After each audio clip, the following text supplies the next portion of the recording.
So we recorded that. Okay, so just talking through the thought process then. What am I looking at when I'm presented with that?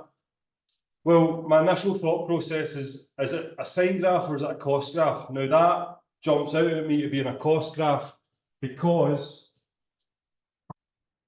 the maximum,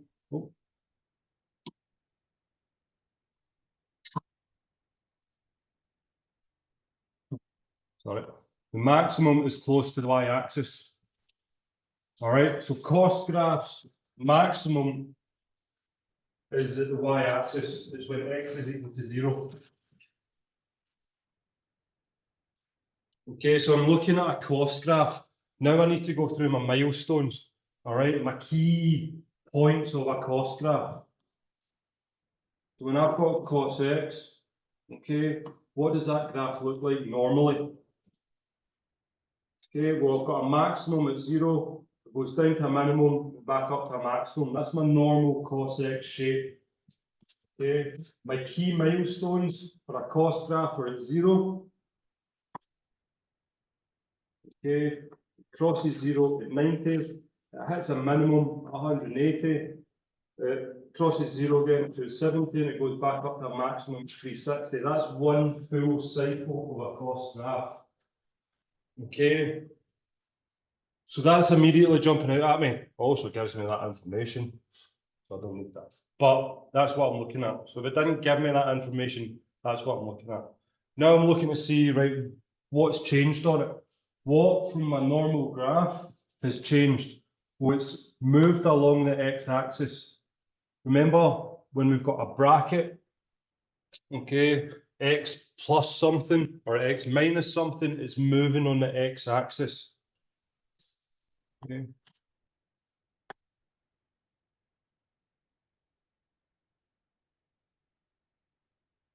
So the value of A tells me how far along the x-axis I've moved. So my normal milestones are 0, 90, 180, 270, 360. I go to my graph and I look where my normal milestones are, and I look how far away from those normal milestones they are now sitting. So my maximum that's usually at 90, usually at 0, is now sitting at the x-axis here. My minimum, that's usually at 180, is sitting on the x-axis here. Okay.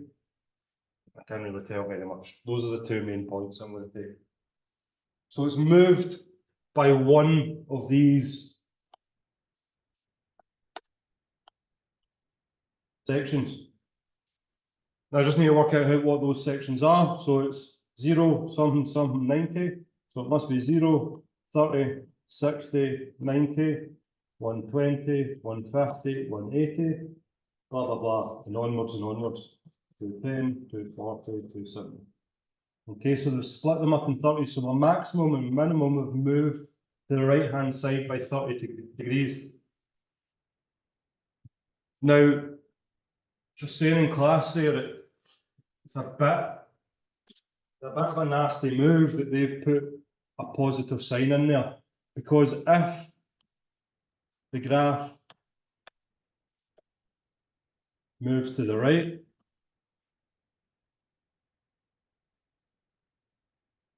your answer will be negative.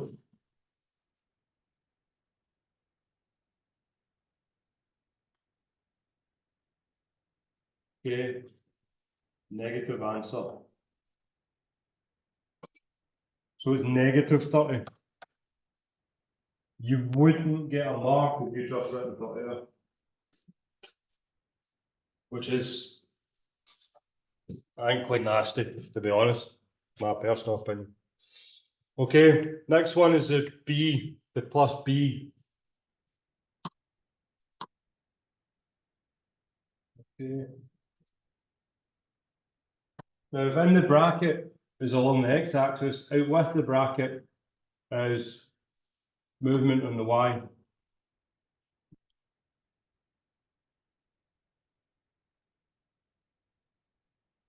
Okay, so we've moved on the y-axis.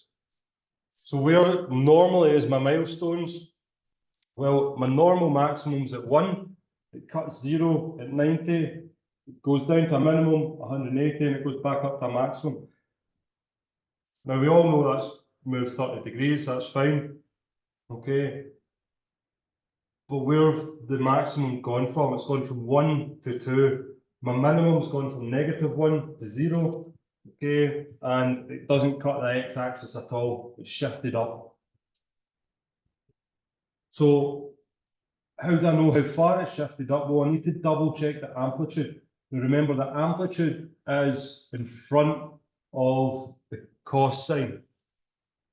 Okay, so just double check that there's no number there. There's no number there. So it's my normal amplitude. My normal amplitude for this graph is 1.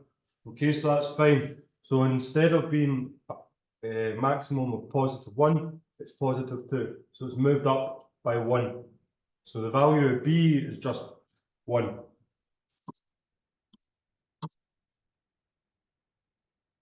So the value of A is -30. The value of B is 1.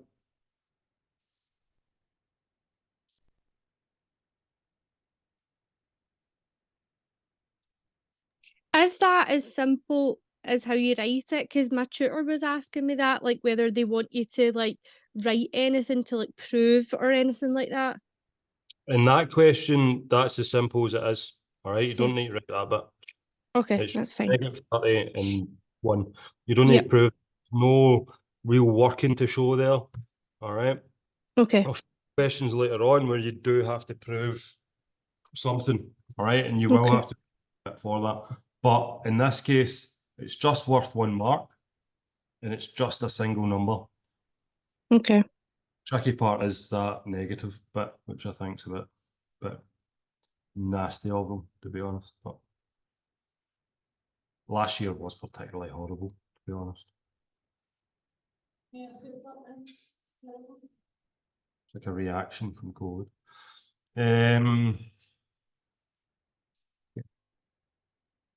Let's have a wee look. Okay, so that's the graph type question. So while we're here,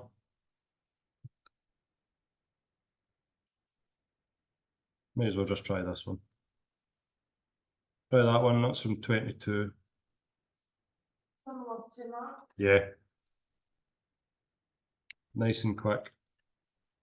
Worth very little. Still 2%. Still the difference. Okay, so you're given a sine bx, so the one in the letter in front of the sine is the amplitude. The bx, okay, that's how many in between 0 and 360. Okay, so what's A and what's B? Okay, hopefully that's nice and straightforward, guys. Okay, again, my thought process would be, what's a normal sine graph? What's a normal sine x graph? Draw up. Okay, it goes to 1, goes to -1, it goes between 0 and 360, crosses at 180, 90 is a maximum, 270 is a minimum. That's my normal sine x graph. What's different here? Well, it's giving you a clue. A is that amplitude.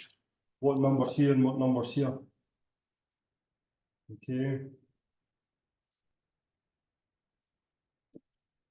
Amplitude's 3, that's it. Is it? State the value of B. One full wave is happening between 0 and 45. So 2 full waves have happened between 0 and 90. How many between 0 and 360? Could you just do 360 divided by 45? Yep, that's all you need to do. And just do 360 divided by 45 would be perfect. Second, that always asking about the waves. All things asking about this. No, but like the second one asks how many waves, but the first one's always asking the amplitude. Because A is obviously amplitude, so it's asking. No, A is not always amplitude. A wasn't amplitude there.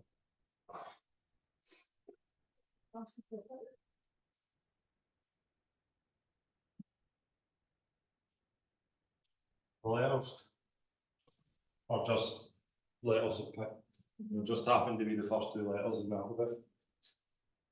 So don't try and garner clues often. No. Or like, I said just asking the set that the names. How many waves? Because it's the number in front of the x. So that would be the sine ax. That would be the equation of that graph.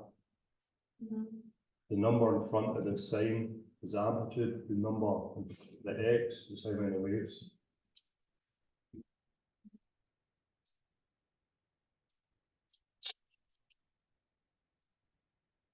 Any questions, any further questions on that? Good, good, good, good. Okay, let's have a wee look at this question. I don't know what I'm going to do.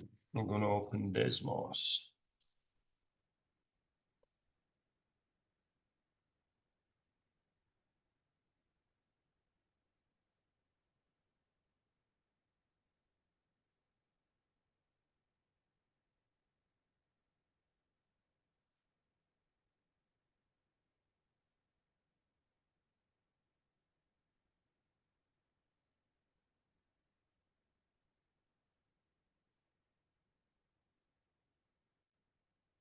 Sorry guys. Right, let's have a wee look.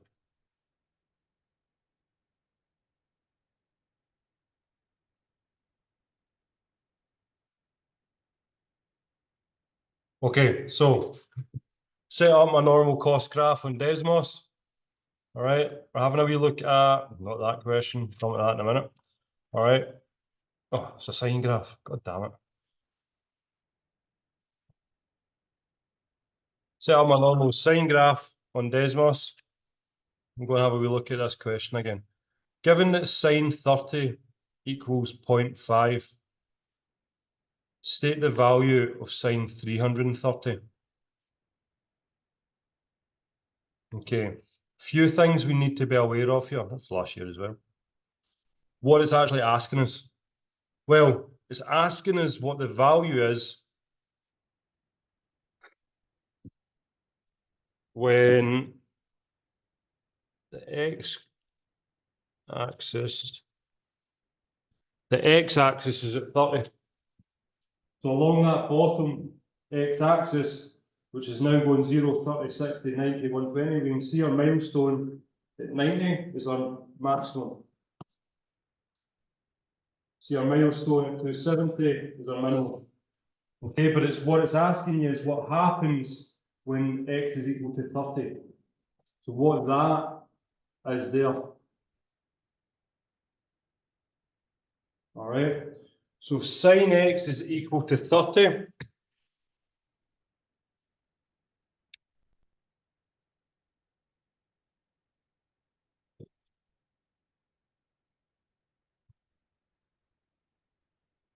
Okay.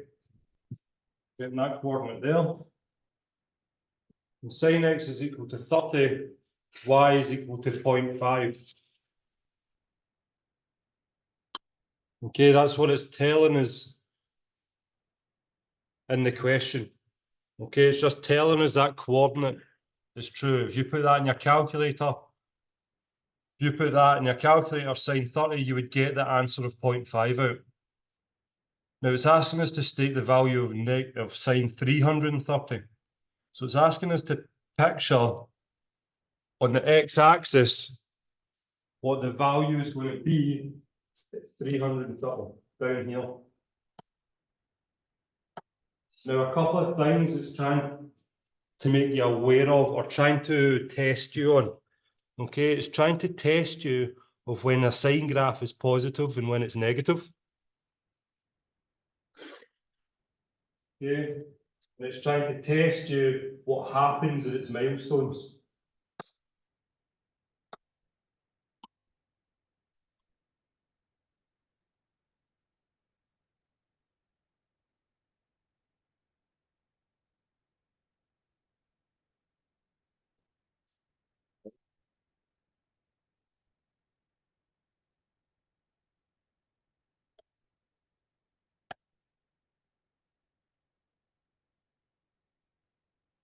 Okay. So when x is equal to 30, come up here, it's told us y is equal to 0.5.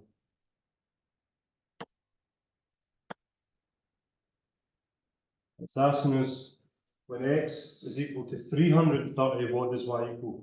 Well, that's the same difference between 0 and 30.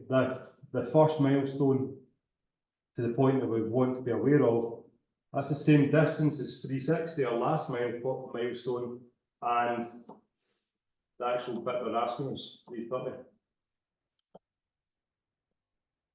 Right? So because it's the same distance,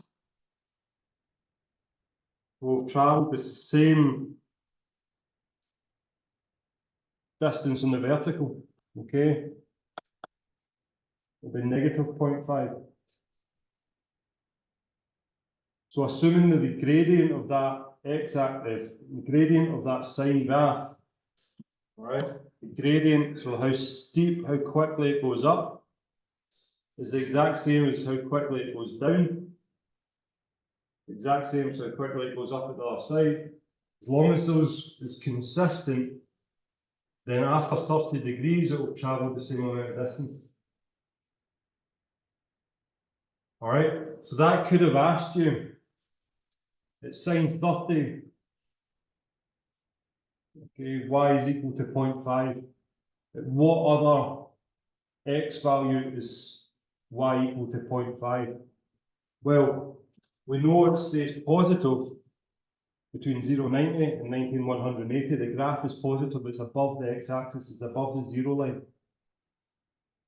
So we could have said, bringing that across, that it's also at 0.5 at this position, which assuming the gradient's the same, it's the same steepness before and after the maximum point, it's going to be 30 degrees away from a milestone.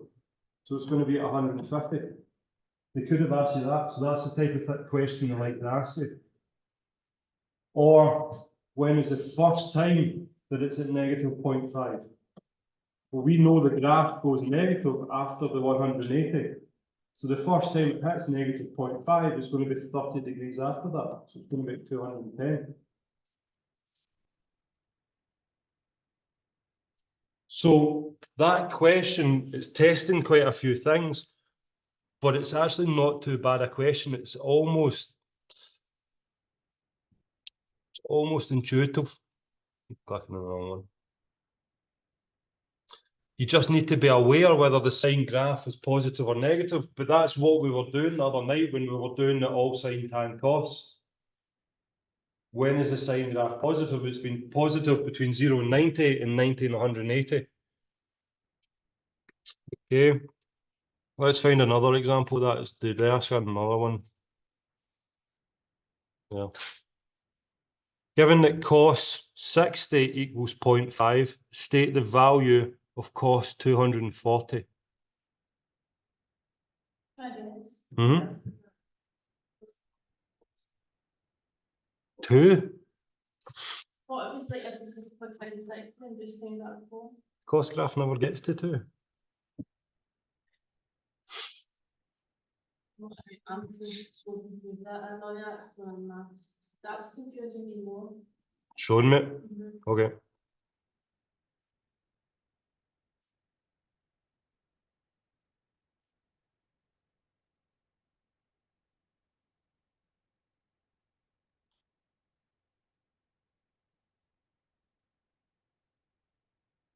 Cos x is just milestone at 0, down, up. 1, negative 1, 0, 90, 180, 270, 360. All right, so we're basing everything off of those milestones. Okay, so cos 60 equals 0.5. Well, the 60 is the value of the x-axis. That's telling me I'm 60 along the x-axis, so I'm about here. My answer is my y-axis value. So my y-axis is 0.5.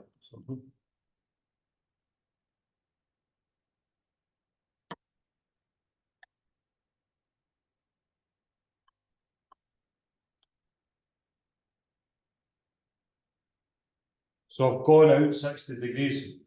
I've gone along the x-axis 60. Okay, so that's what it's telling you. It doesn't show you on the graph. Doesn't let you know that. But in the question, that's what it's asking. Okay, if cost 60 equals 0.5, what is cost 240? Now, we need to work out where cost 240 is on that graph. So it will always be a distance away from a milestone. Now the clue will be this. The clue will be this number. So it'll be 60 away from a key milestone. We just need to be aware of what the key milestones are. Seeing these places, will they always try and give us one where we can try and visualize the mirroring of the graph? If it's Yeah. a calculator, they'll always try and make it like that. Mhm. Because I'm just thinking in my head how to get a graph and then fold it in half. But see where it would kind of roll in that. Makes sense. Okay, so we've got a milestone of 180. Move 60 along that, that's 240. So there's x equals 240. Now it's asking for the y value. What is the value of cost 240?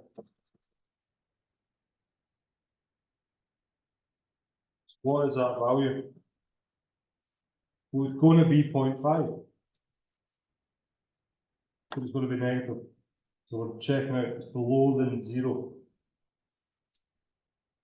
It's going to be 240, negative 0.5. Yeah. So what would the value be at 330?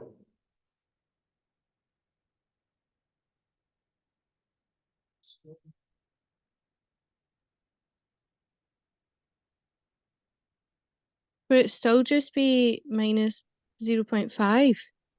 330.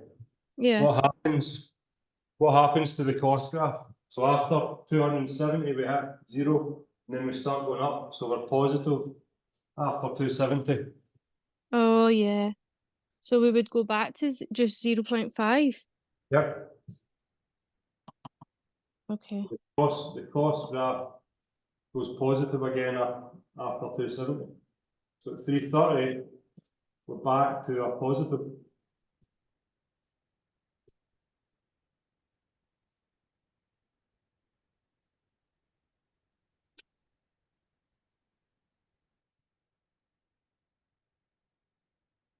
Okay, let me see if they ask any other questions on that.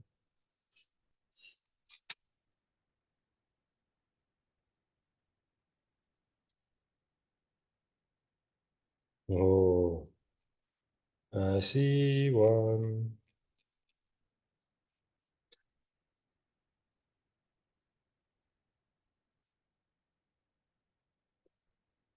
Oh, just a lot of questions. Right, this one, it's a good one. It's a good one.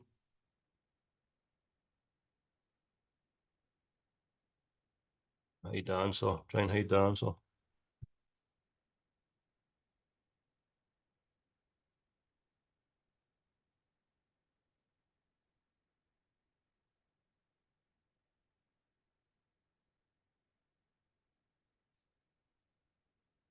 Write the following in order of size, starting with the smallest.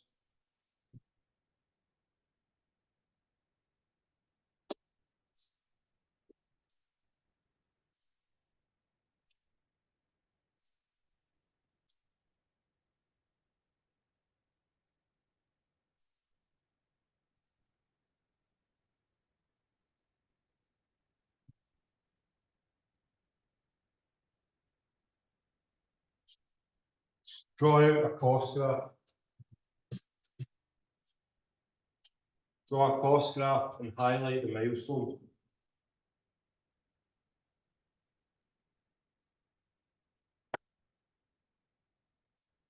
That's what you do actually, that would help out. I would draw it out in an exam. I think this Is is this- worth. Sorry. Sorry, Is this non-calculator? that's non-calculator. Aye. It's worth 2 marks. This would be non-calculator, yeah. That's a good shout. If you're using a calculator, stop it. Non-calculator, apologies. See, when you're doing that, would you do it still going up 90? Uh-huh. Yeah. Okay, so non-calculator, absolutely, sorry. Good question. I would start by drawing, oops, straight line. My cost graph. I would put on my normal cos X milestones. 0, 90, 180, 270, 360. I would then think about what they're asking. They're asking to put in order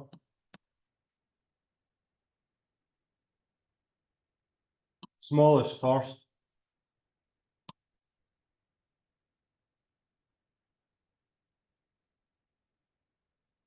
Cost 90, cost 100, and cost 300. All right. Okay. So my answer would be smallest to largest. Okay.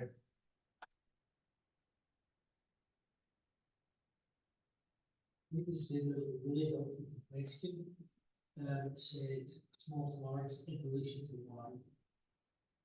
It would help. You can think about Cost X equals 1. So cost 90 Yeah. equals corresponding 1. I know the end. So, what are the corresponding figures? Cost 90 equals a y value. So what does cost 90 equal?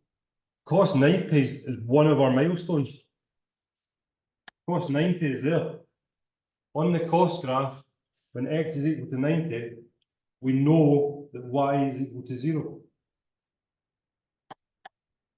At this point, y is equal to 0. So cost 90 equals 0.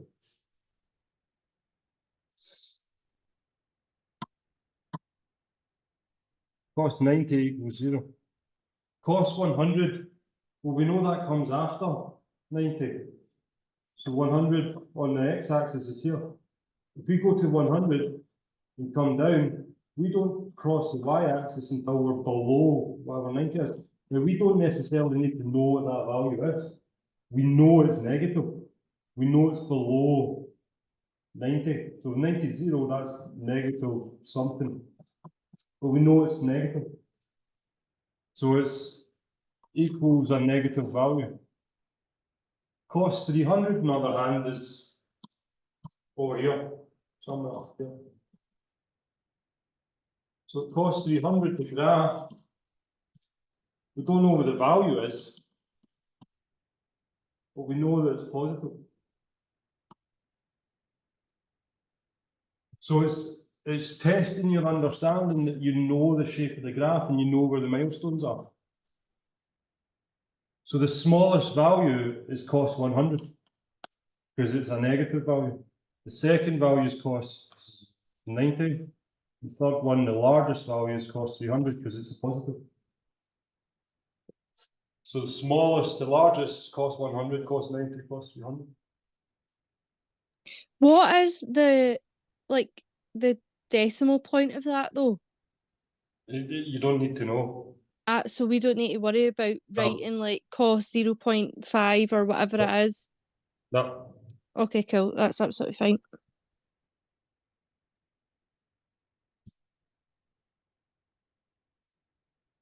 Yes, how would you do the justifying?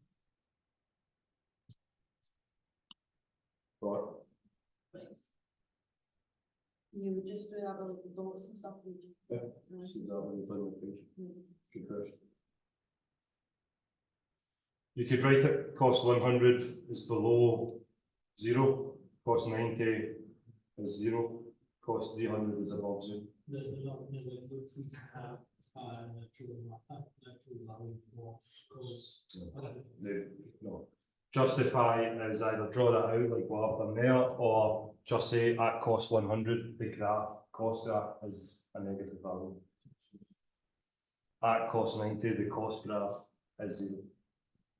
Alright, so it's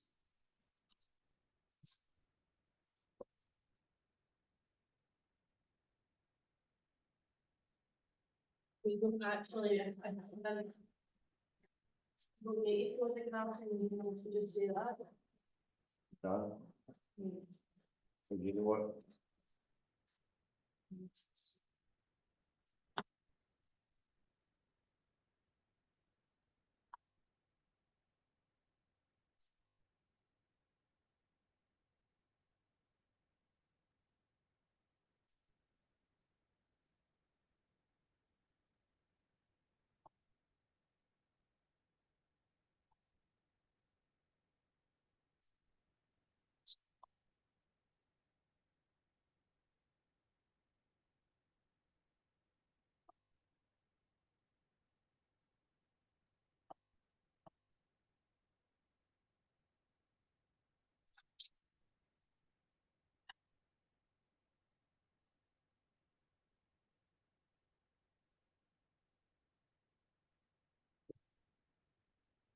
By that.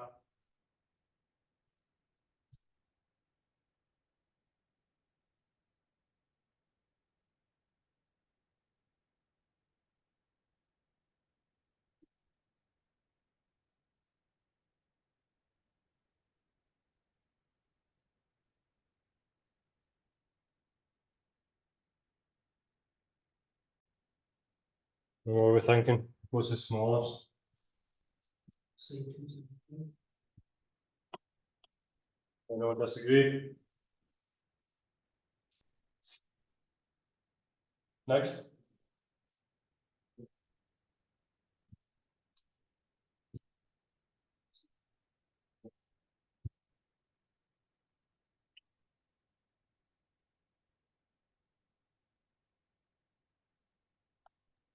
Would it be sine 45? Next one. Yeah. Did you mean this one? Oh, sugar, I didn't realise there was another number there. Gosh.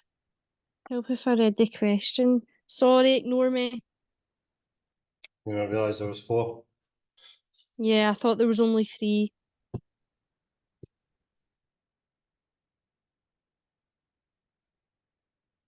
We got an extra one in.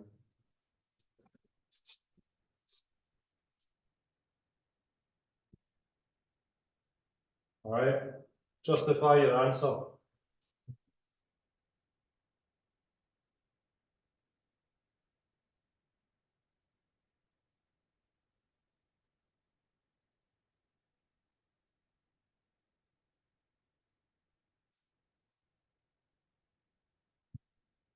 Okay.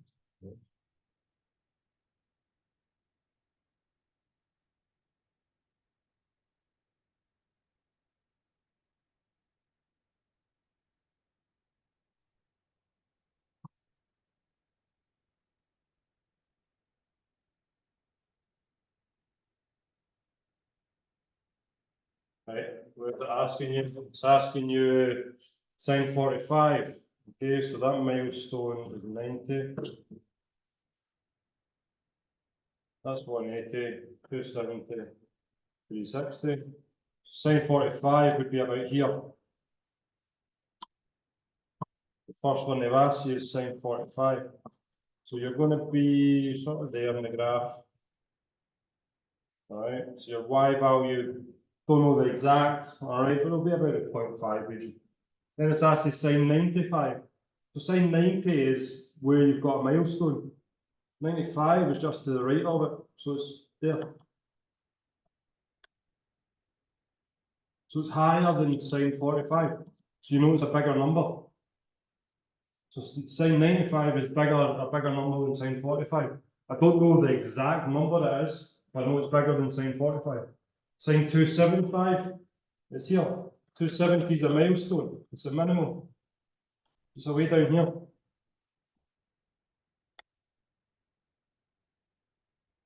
And sine 175 is just before a milestone, it's right here. Alright, so you've got smallest,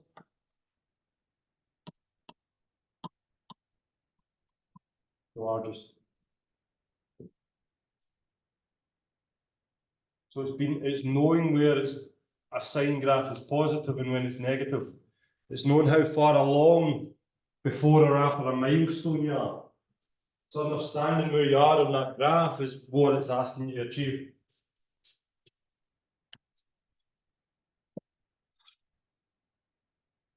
Any questions on that justification? Not on this one, in the exam, are we likely to get anything else on graphs?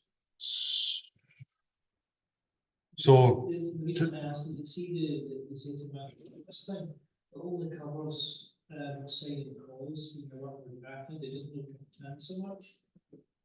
So, It's it never asks you to draw out tan because there's no maximum and minimum. So it's almost impossible. So the tan graph we do cover and we do feature. Now, can't say for absolute certainty if it's ever done this. I don't believe it has. Alright. But a tan graph has the same milestones. It's got 0 to 90 to 180 to 70 to 360. Alright, now a tan graph's a wee bit of a bizarre shape. Alright, it goes from 0 and it goes to approach infinity at 90. So there's no maximum, it just flies off. And then at 90 it goes right back down to the bottom. And then cuts 0 at 180 and then flies off to infinity again. And then starts at the bottom and goes like that. It's a weird looking graph. Okay, now could they ask a question like we've just done? Smallest to largest, say this, all right? It's a bit of a nasty question. Is it impossible? No, all right.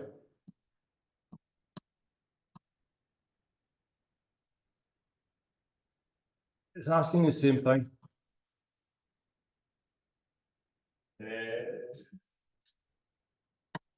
So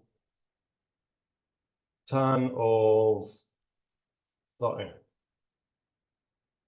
Tan of 10.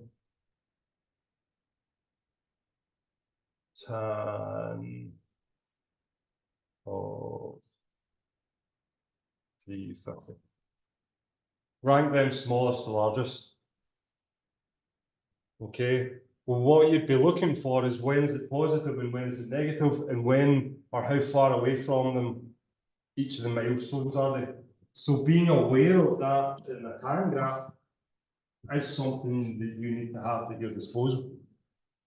So tan 30 would be about here on the graph. So it would be a positive number, quite a low positive number, but positive number nonetheless. 110 would be here. So you're getting a negative number. And 350 would be here. So you're getting a negative number, but higher than 110. It's the same question. It's asking you to understand the graph in the same way as the last two. It's not impossible. It would be nasty, because you just seen a couple of questions ago, they're not adverse to giving you a nasty question every now and then. So being aware of the shape of the tan graph is important. Now, if you can't picture that in your head, then go back to your all sine tan cos, because that tells you when the graphs are positive and when they're negative.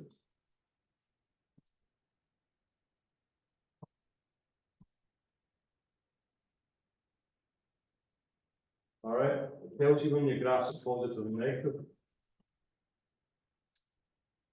All the graphs are positive between 0 and 90.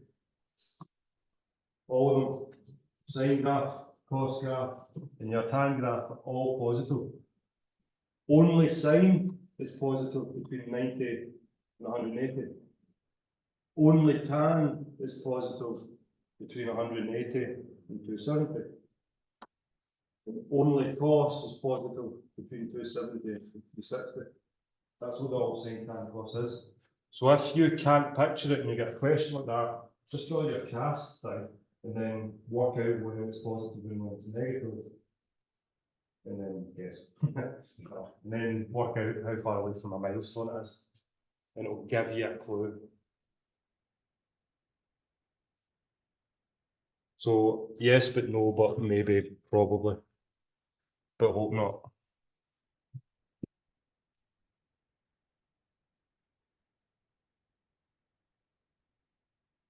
Okay, what other questions?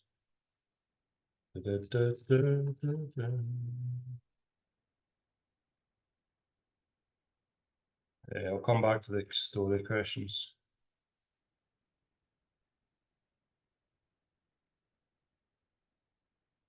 So this type of question is their bog standard. All right, this will come up. It will be in the calculator paper. Know how to do it. All right.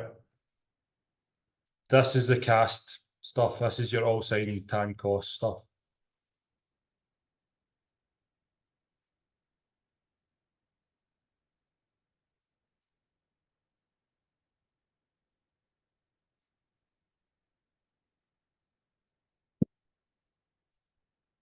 It's not looking for you to draw the graph. It's not looking for you to sketch the graph. It's looking for you to solve the equation between 0 and 360. It's looking for two answers of when that's true. Now we need to rearrange that so it just has sine x on the left hand side and then a number on the right hand side. So we need to rearrange that to allow that to happen. And then from that point,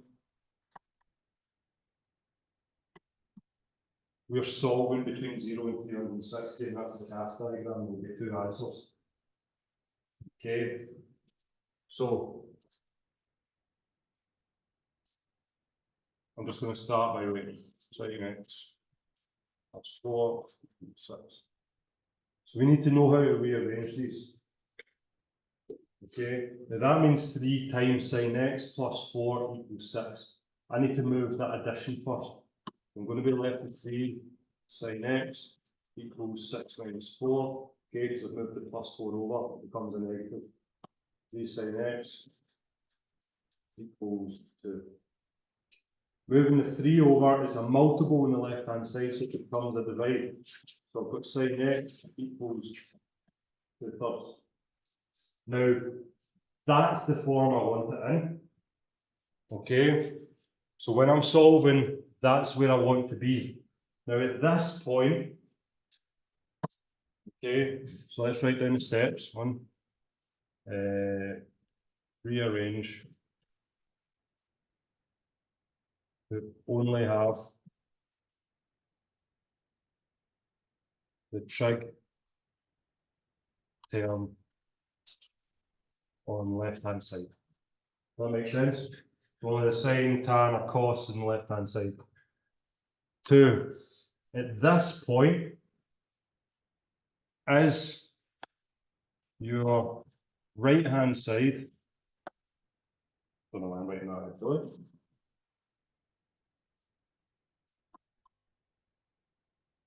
positive or negative. In this case,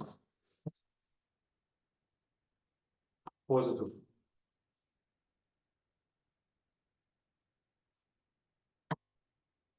That means my answers will be when sine x is a positive graph.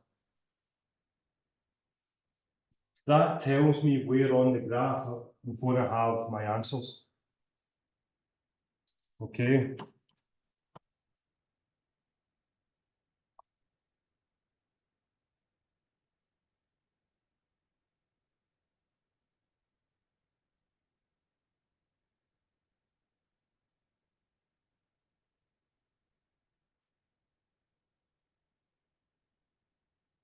Come back to that.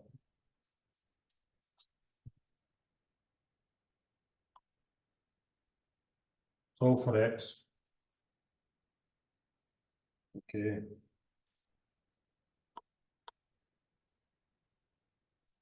Using positive only.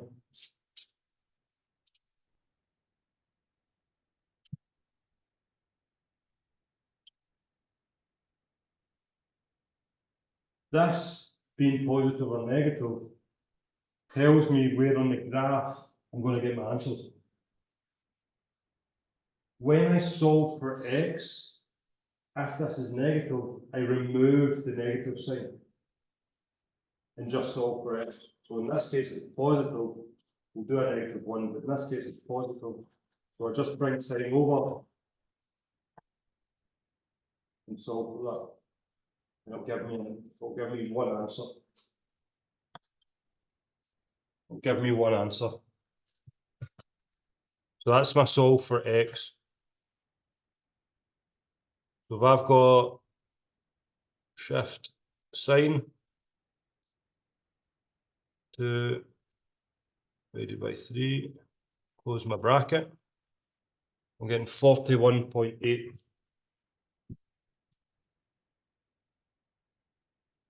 Degrees.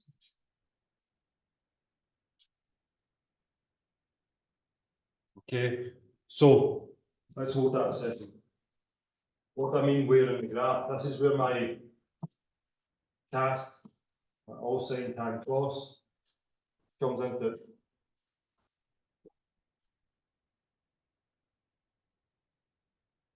Okay, all my graphs are positive between 0 and 90.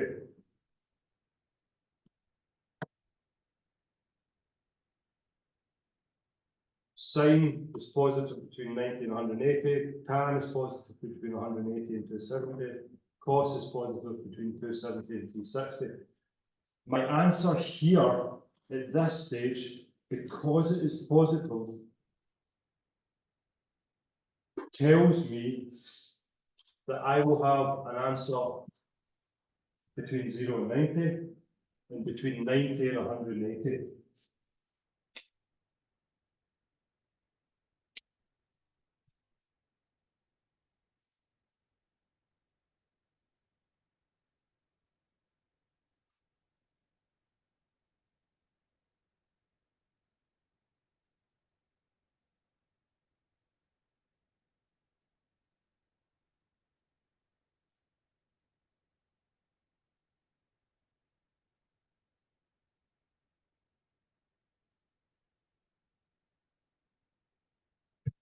Okay, so I'll have an answer in the first quadrant, I'll have an answer in the sine quadrant.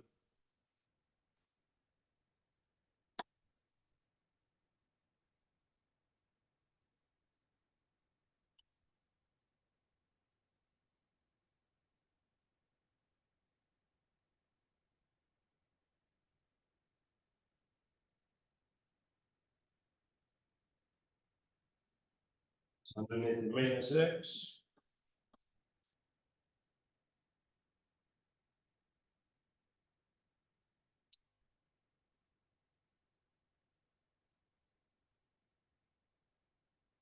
Oh.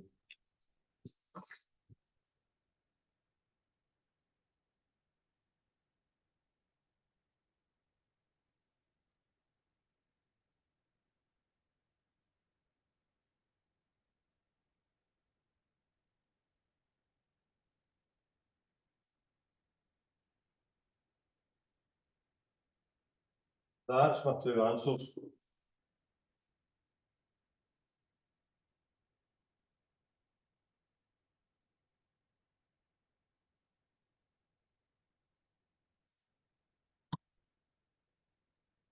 I understand the quad A part, but I'm totally lost at how you done 180 take away that answer and how that's a part of the question.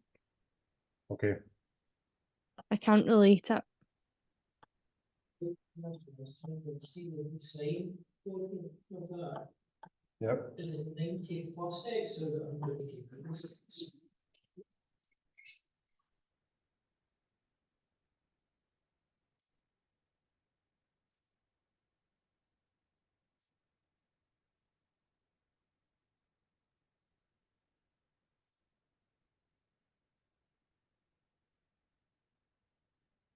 Hundred and eighty minus. Don't make me doubt myself.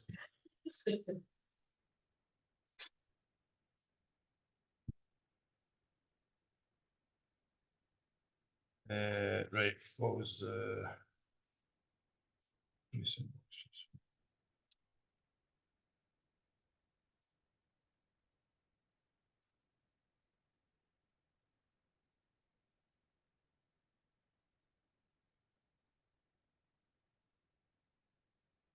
That red line. All right. We should be able to sketch 3 sine x plus 4. Okay, we should be able to picture that. So 3 sine x, 3 is the amplitude, and the plus 4 means it's moved up the y-axis by 4 points. Okay, so if we just show that red line, that should make sense to us. Is that okay, me saying that? Okay, so we've got a sine graph between 0 and 360.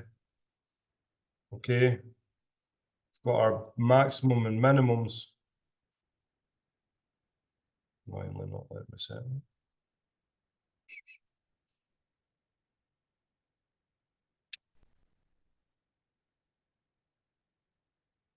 Why it's not letting me set a milestone now? But it's giving me all my key milestones. Okay, so that 3 sine x plus 4 shouldn't be a foreign concept to us. All right, it's a sine graph with a large amplitude and it's moved up the y-axis a little. What it's asking is, when has it got two answers that equal 6? So the y equals 6 is just a horizontal line. All right, so going back to that, 3 sine x plus 4 equals 6. Okay, so 3 sine x plus 4 equals 6. Going back to that, 3 sine x plus 4 equals 6. So they equal the same thing at these 2 points. Okay, those lines intersect. Those are two equations of a line. If it's just y equals a number, then it's just a horizontal line. If it's a sine graph, then it's a sine shape. All right. You can also get your straight lines and stuff. But where two lines intersect, that's what it's looking for. So where do those two lines intersect each other? And it gives you two answers. Now, the reason it's asked you to say between 0 and 360, you can see that that graph actually goes on forever. So there's actually loads of answers. All right. But we only want the answers when x is equal between 0 and 360, which is just one sine graph in this case. So we just want those two answers. So the all sine tan cos tells me what quadrant the answer is going to be in. So a sine graph is positive between 0 and 90, which is one quadrant, and 90 and 180, which is a second quadrant. Okay, so maybe I'll go over what I mean by quadrant again.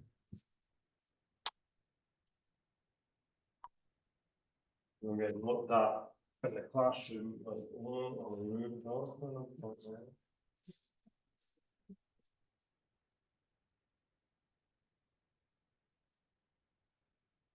milestones, 0, 90, 180, 270, 360.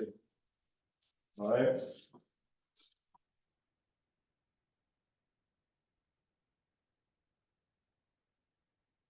One full sine graph between 0 and 360.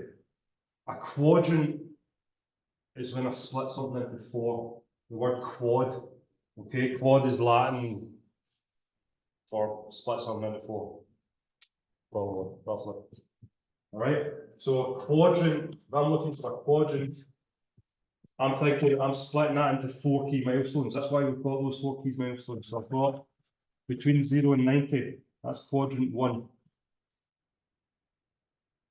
I've got between 90 and 270, that's quadrant 2.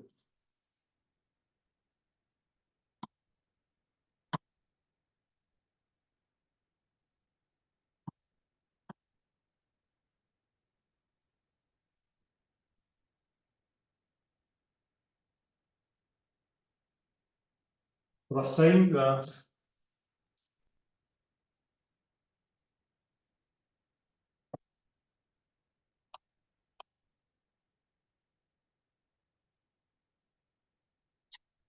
quadrant 1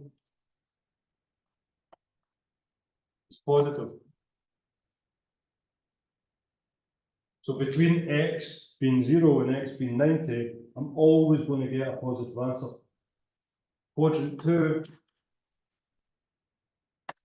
positive. Quadrant 3,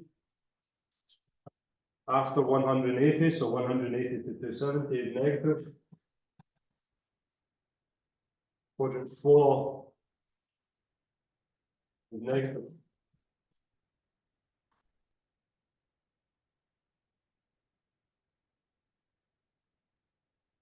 Okay, or if I was to illustrate that, if I was to draw that in another way, I could draw it in a wee compass form where run out of room.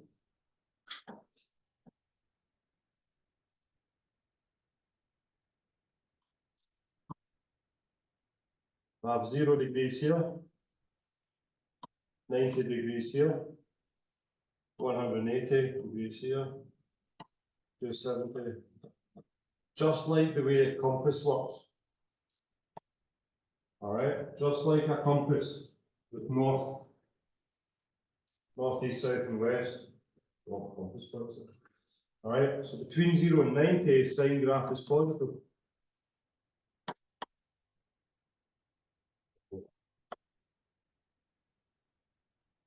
Between 90 and 180, sine is positive. Sine is negative between 180 and 270, and sine is negative between 270 and 360.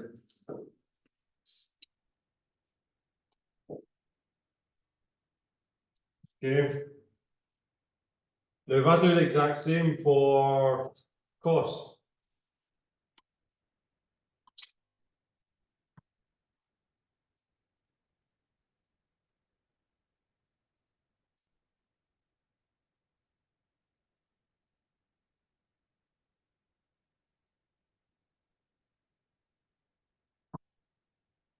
zero, 90, 180, 270, 360, I've split it into 4 again. Okay.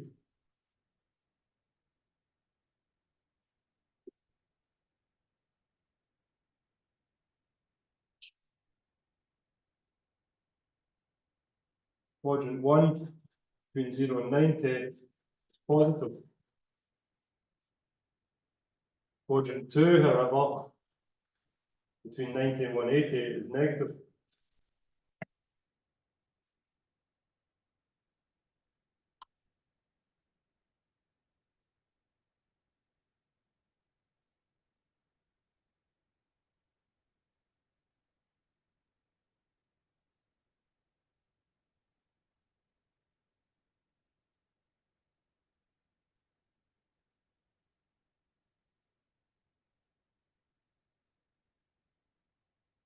Quadrant 3 is also negative.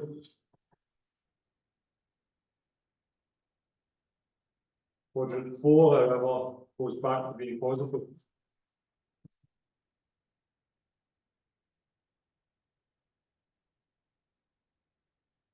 If you do your compass points for the cost graph, between 0, 90, 180, 270, and 360, back to the start.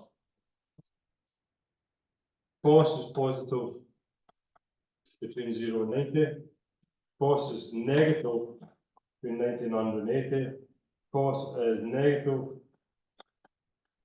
and then cost is positive. You're starting to build up where it's positive and where it's negative. That's where my all sine tan cost comes from. All right, we'll quickly draw, for argument's sake, just so we can have it. Tan again.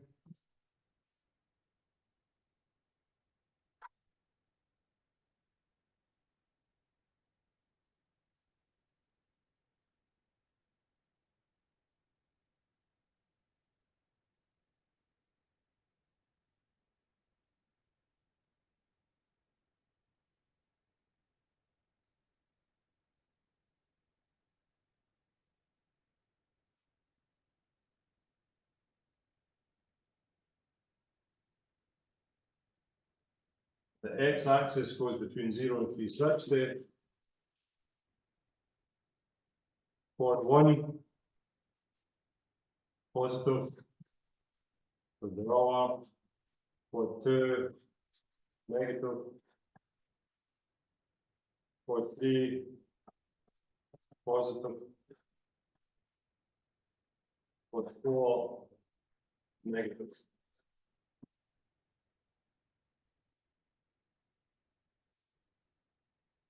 Again,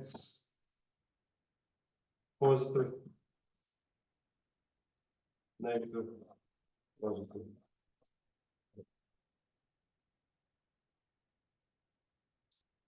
If I bring all that information together,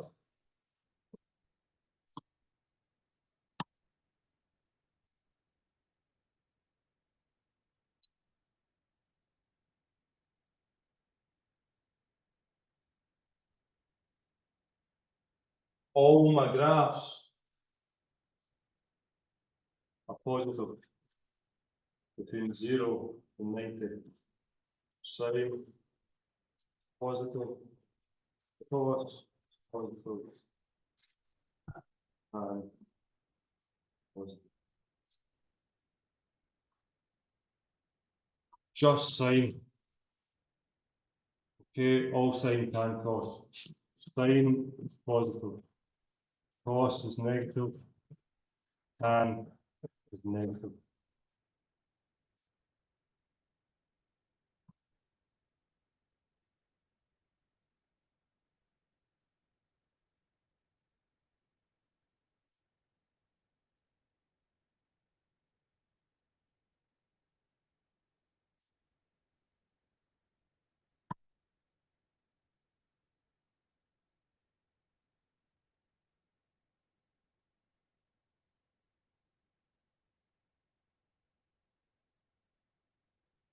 Okay. This tells me where my answers are going to be at that second stage. So if I go back here, at this stage, if my answer is positive for sine, it's going to be in where sine is positive. If that was tan x equals in a positive answer, I would be in this section and in this section. If it was cos being positive, I'd be in this section and this section. That makes sense. Perfect. Let's have 10 minutes. 15 minutes? Let's have 15. 15 minutes. 15 minutes, guys.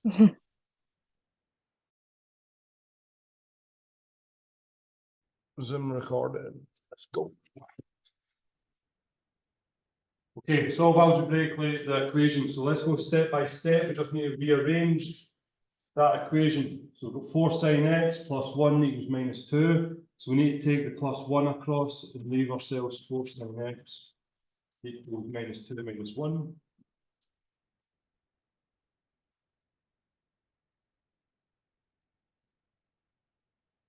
Okay. At this stage, sin x equals a negative. That tells me where my answers are going to be. That being negative, at this stage, means in my all sine, tan, cos, my answers will be when sine x is negative. So my answers will be in quadrant 3 and quadrant 4. Okay, because my sine graph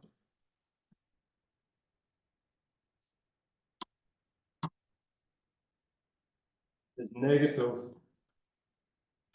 in quadrant 3 and quadrant 4. Okay, quad 3, quad 4.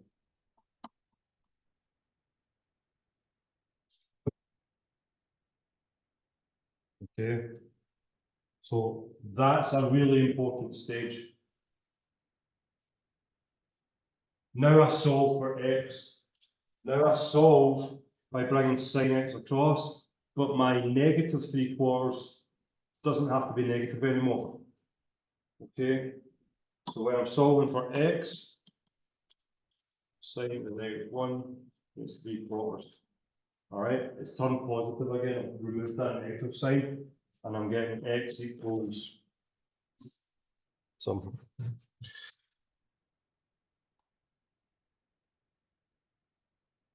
Shift sine 3.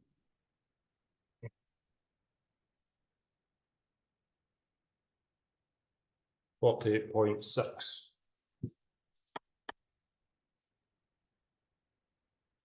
Okay, but that's not my final answer. My final answer is on quad T and in quad C. Okay, quad 3 and 4 essentially. All right, I'm just using the letters assigned to them. All right. Quad T is 180 plus. My answer. Quad C is 360 minus my answer.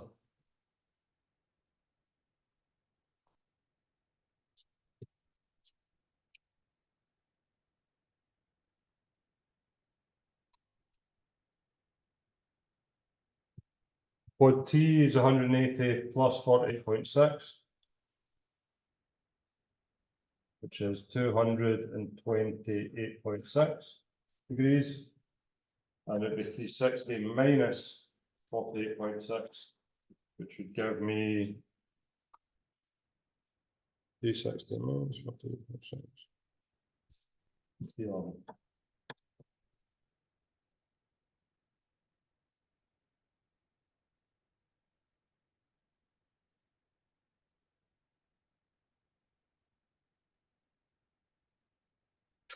I looked at those answers and I'm like, oh my God.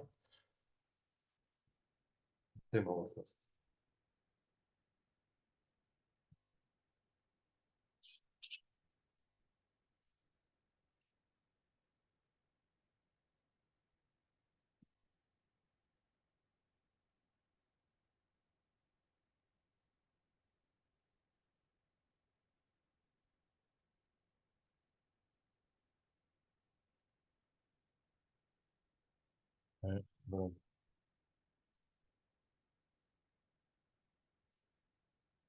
What was it? 4 sine plus 1.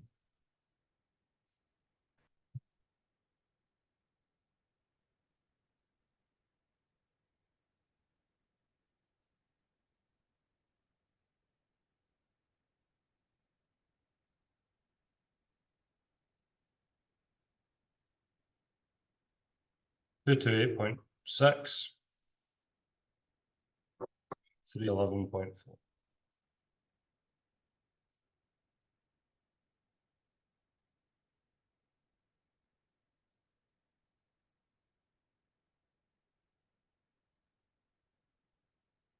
Right, I th- tan. Sorry. Go on, Lorna. I think you might have already said this, right? But I'm just going to ask again. How do you know that it's 180 plus and 360 minus the answer? I can't get my head around that a bit at all. Okay, so depends what quadrant I'm in, but it will always be the same.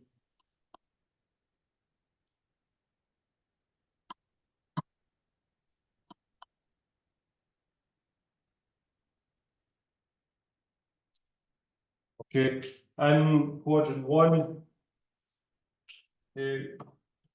quad one will always just be the answer. All right, so whatever answer you find, as far as sin x, cos x, or tan x, will just be equals x. All right, in quad two, quad A or quad one, all right, quad two or quad S, I'll call it. Okay, it's 180 minus whatever value you get for x. Quad T, the answer's in there, it's 180 plus x. And then quad C, 360 minus.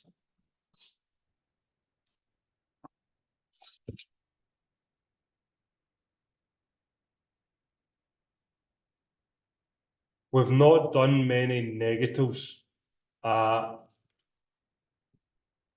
just for when we stopped the class the other night and what we started with tonight. So that's why, that's sort of what you're looking for, all right? That's always going to be the same. And We've you not always, done sorry, many negatives here. Go for it. and you always do like the two quadrants or the one quadrant that it falls into. Like you always do the answers for both of those quadrants. Yes. Right, okay. For every kind of question like that, yeah. Yep. Okay, that's fine. There's usually worth quite good marks. 3 marks is reasonable. All right, so let's do the tan one that you sort of asked about, Valerito. That's also a negative, so that's why I wanted to do that. Okay, so rearrange this. Okay, first step, rearrange it just to leave tan x on the left hand side. Okay, so we'll take the 5 over.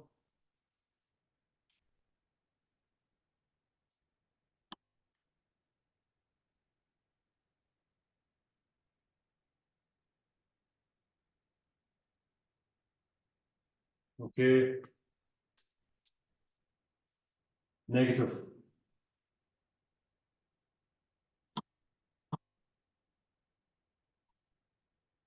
Negative. That tells me the quadrants. That tells me my answers will be when my tan graph is negative. My tan graph is negative between 90 and 180. And between 270 and 360. That's just something we need to be aware of. Right, and you know where tan is positive and tan is negative. Tan is positive between 0 and 90 when all the graphs are positive. Tan is positive between 180 and 270 in my third quadrant. The tan is negative in my second and my fourth quadrants, quadrant S and quadrant C.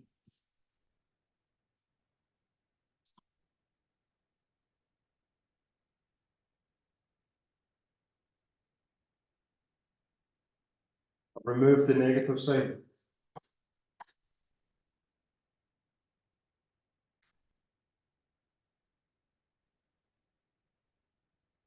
Oops.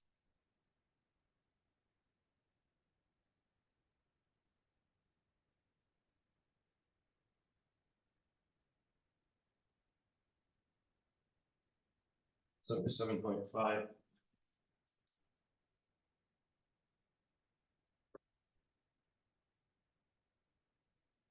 Okay, but that's not my final answer. My final answer is in quad 2 or quad 4.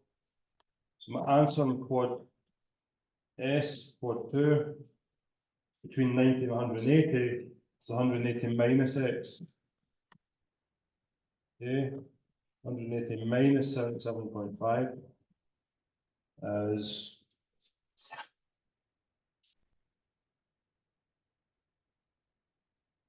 102.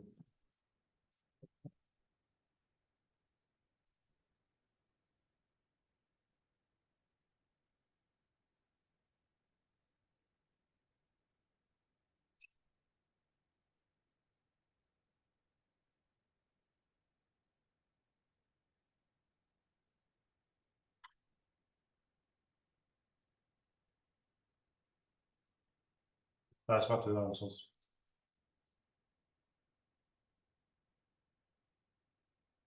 Okay.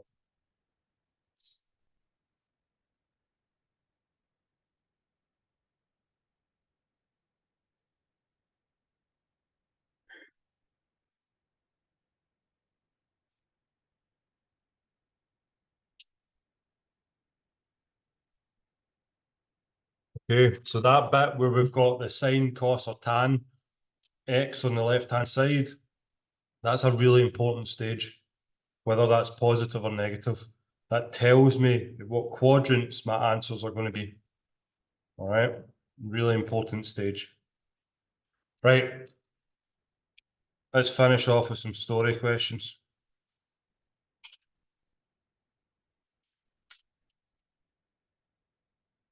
You want a clock? Clock was last year. It's really hard to read. Let's get this out of the way.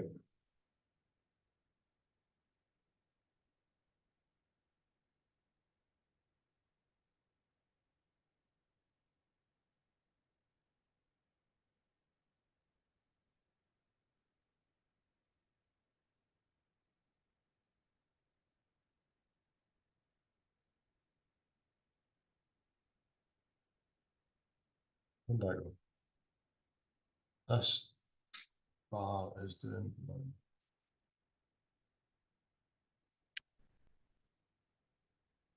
Let's see if we can read this. Story question.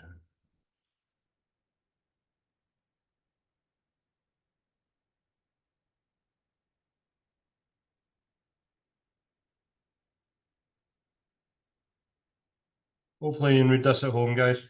Okay. Anna has a grandfather clock in her house. The height of the tip of the hour hand above the floor in centimeters is given by an equation. The equation has cos in it.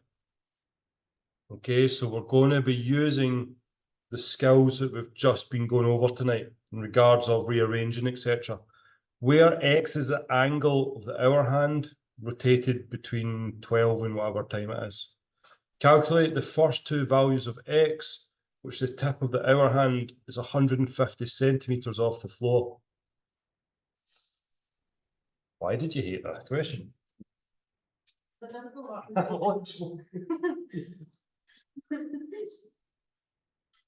Sorry.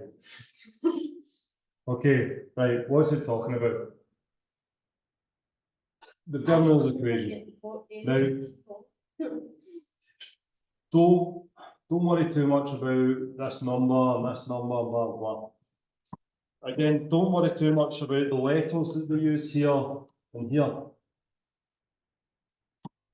Remember what I said in regards to what this is used for, sine, cos, and tan to an extent. What sine and cos are used for is for repetition. The cycle of those graphs is just something repeating itself over and over and over again. A clock going through 360 degrees is one repetition of something. It repeats itself over and over and over again. All right, so it's a repetitive function. That's what we're modeling here. This models the height of the hands off the ground. Now, why do I want to calculate that is a different debate. All right, so just bear with me. All right, but it's a function to show the height away from the ground in regards to the repetitive nature of it repeating, turning. All right, spinning round.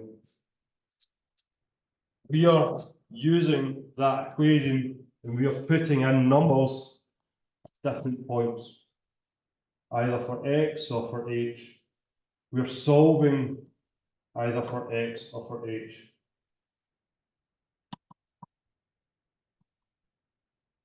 Let's read it.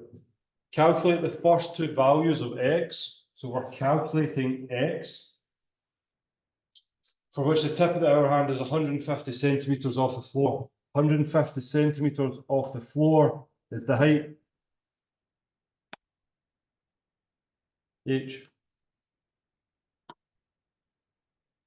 So instead of the letter H, we're substituting in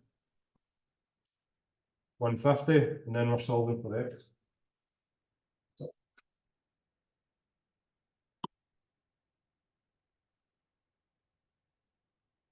All right.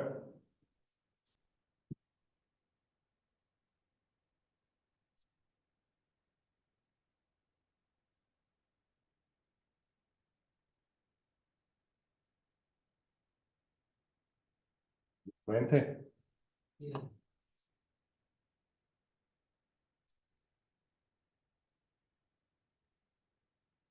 When H is equal to 150, work out x. Now we want x on the left hand side. I'm just going to spin my equation around. Okay, we've done that before. Okay, I've not changed anything. I've not changed side, changed sign. I've literally just spun my left and my right hand side, just spinning round a seesaw. All right, the left hand, right hand side stay the same. It just makes it a wee bit easier to rearrange. Now it looks like something we've worked with before. Move the 147 across. Slightly bigger numbers than what we've used before, but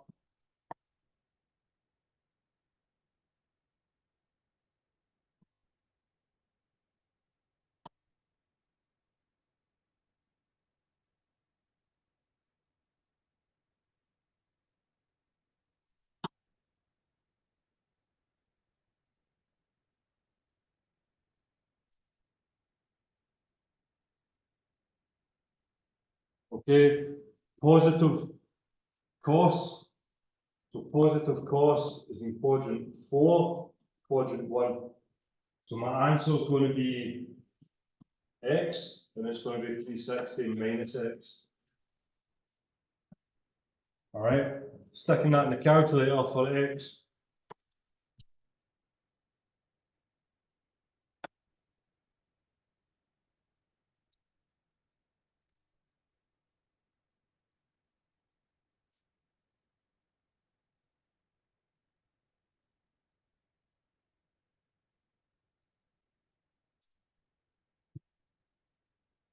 Oops.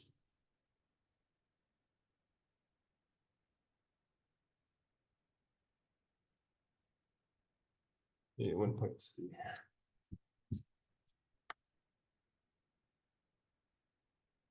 Okay, don't leave the answer like that. 4D, nothing changes, my answer's x, so it's 81.3. And quad C, it's 360 minus x. So that will be 2, 3, what was that? 2, 7, 7. I can't really know. That's nice then. That's it. I say that's it. What's that actually telling us, right? What is that telling us? Why would we ever want to? Oh, didn't realize I did that. Can I copy this? Where did I copy this?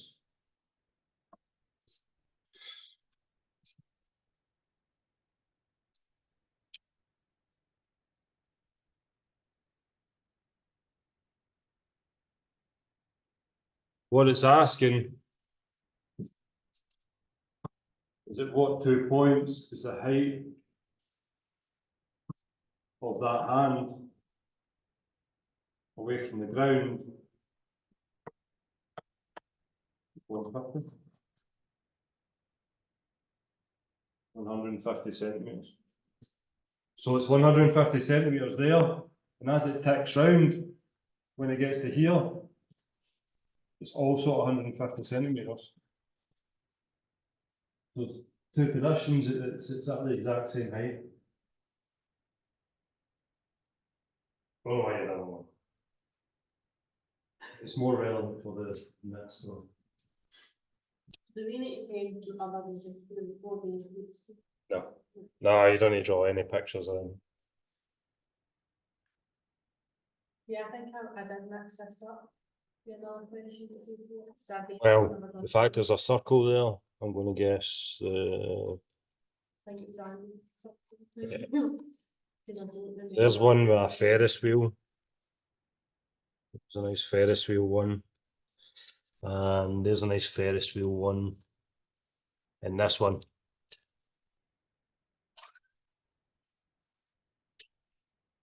Right, let's have a wee go at this one. Because it asks it in a slightly different way.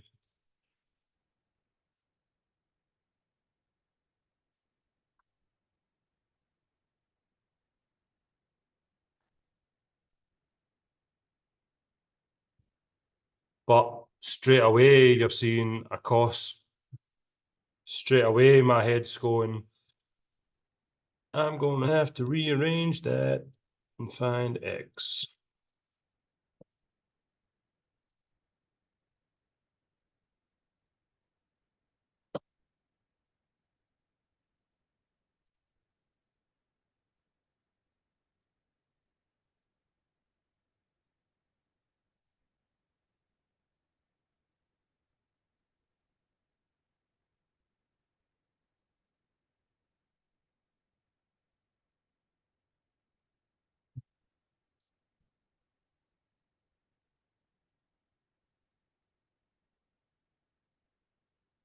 Calculators this. What papers or something? Paper 2. Okay, calculator paper. The first two. I'll explain one. So yes, because right. First two parts of this are worth 1 mark. That tells you straight away, don't overcomplicate this. You are substituting something in place, or you are something really obvious if it's worth 1 mark. Alright, so don't overcomplicate this. Calculate the height of the tip of the blade after it's turned through an angle of 60 degrees. Read the question. The height of in H meters, so similar to that question we just did, is given by that following equation, where X is the degrees that it's travelled through. Alright, I think I've cut that out of the question. Alright, but it is there. Where X is the angle the blade has turned from its vertical position. So the blade, and it's shown with that arrow there, is turning from its vertical position, and it's that tip of that blade is always going to be at a height h away from the ground. So the formula h equals 40 plus 23 cos x is talking about that that height is going to go round and round and round and repeat itself. All right. X is changing. X is an angle. Whatever angle that tip of that blade goes through, okay, we can substitute into that. That's what the first question is asking. What is the height? What is h? When x, the angle it's gone through, is at 60 degrees. Put that in a calculator, spits out an answer, that's it.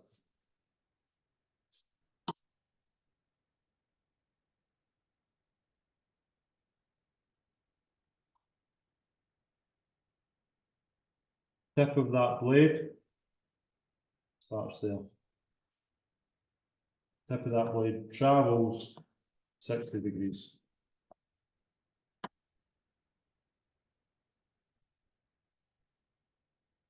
What height is that blade now at?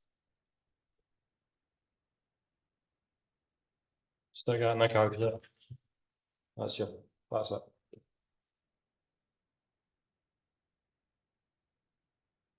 I don't trust you.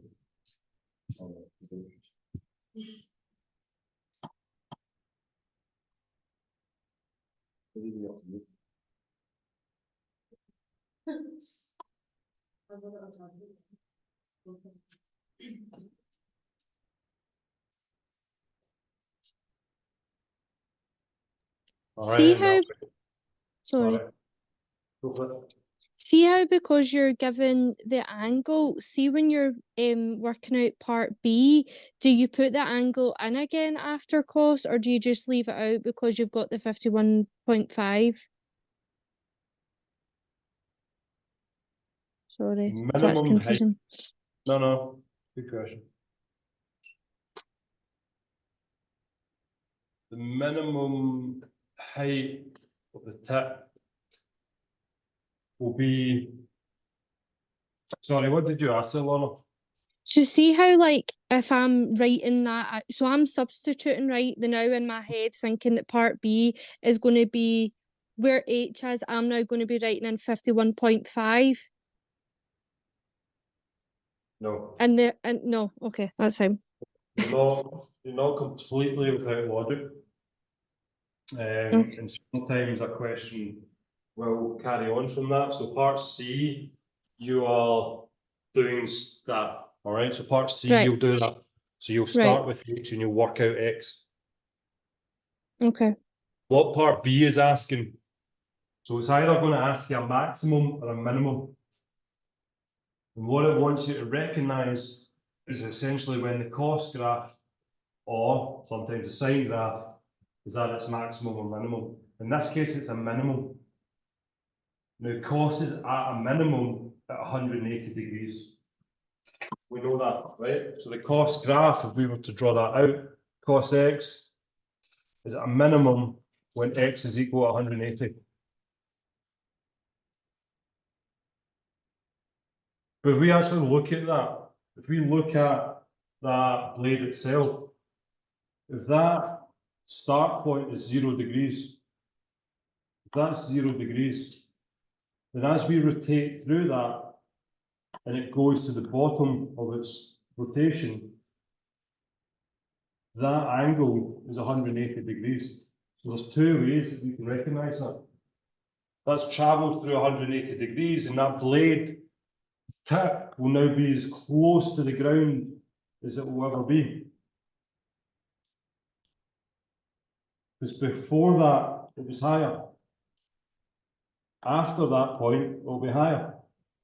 So the bottom of that rotation, 180, is where it's at the bottom. Now you can tell that off the image itself, or you can tell that off the cos graph. Cos itself is at a minimum of 180. So what we're putting in is finding the minimum height. We're finding h again. H equals 40 plus 23 cos 180.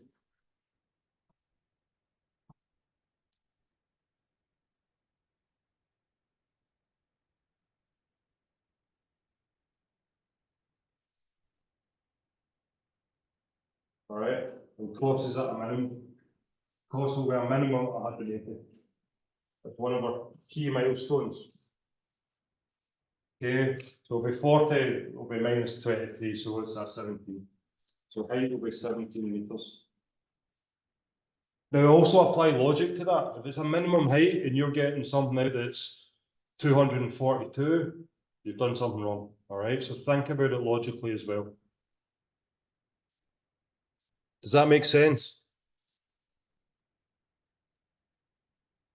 Yes. Yes. It's also worth one math. So see, on the other hand, right, if it said find the maximum height, would you then put in cos 360 instead? Cost 0 or cost 360. Okay, fine, So no problem. do that. If it asked what the maximum height was, and it's cost 0 or cost 360, you could do both, it's exactly the same. Yep. What answer are you getting out? Oh, I don't know. Hold on, let me have a look. What's the milestone at cost 0? Is it 63? 63, bang on. Now this is Oh. how they can make it non-calculator. If they ask you in a non-calculator paper, what is the maximum height that could be, or what's the minimum height that could be, you know that cost 0 is 1, so you get 40 plus 23. Or you would know that cost 180 is minus 1, so you get 40 minus 23. So it becomes a non-calculator paper, non-calculator question. So that is very possible to do that. They wouldn't ask you cost 60 in a non-calculator paper, but they could ask you cost 90, 0, 18. Okay, so just be aware of that. C, finish this off. Alright, calculate the X values for when the tip is at 61 meters.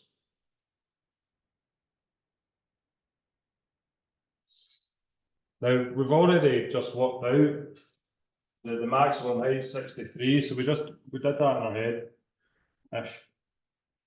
Alright, so that's the very top is at 61. Alright, now, sorry, the very top is at 63. It's 61 meters that we've rotated that far. Okay, so you have a height there. It will also have rotated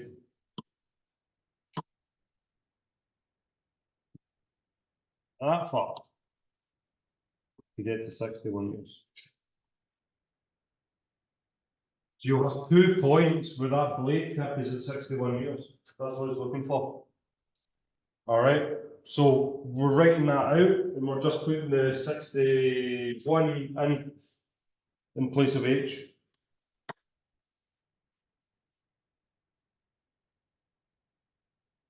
And we're working out what X is. X is the angle at which that happens over.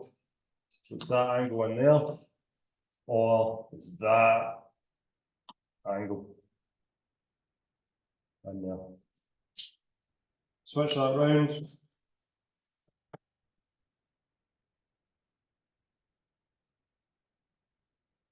So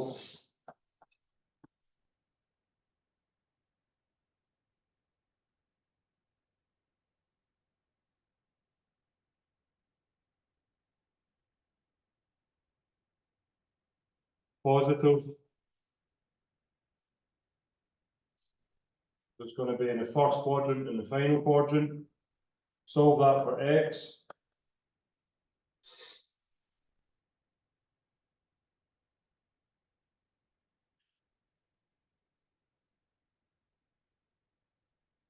About 4.1.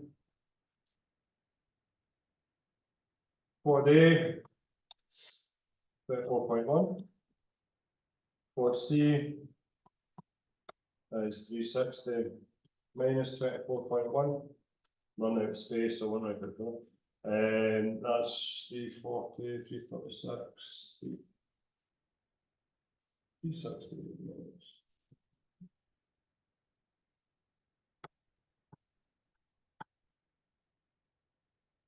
Looking at my superb drawing, that makes sense.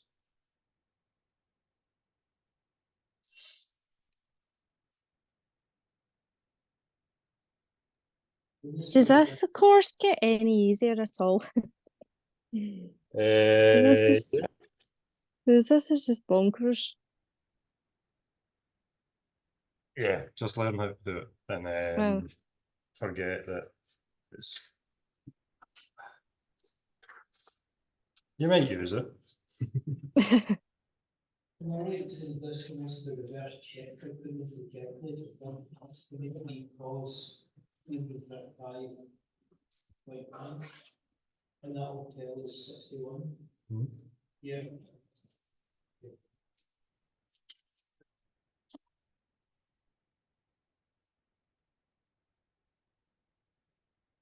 The fact that people are packing up makes me think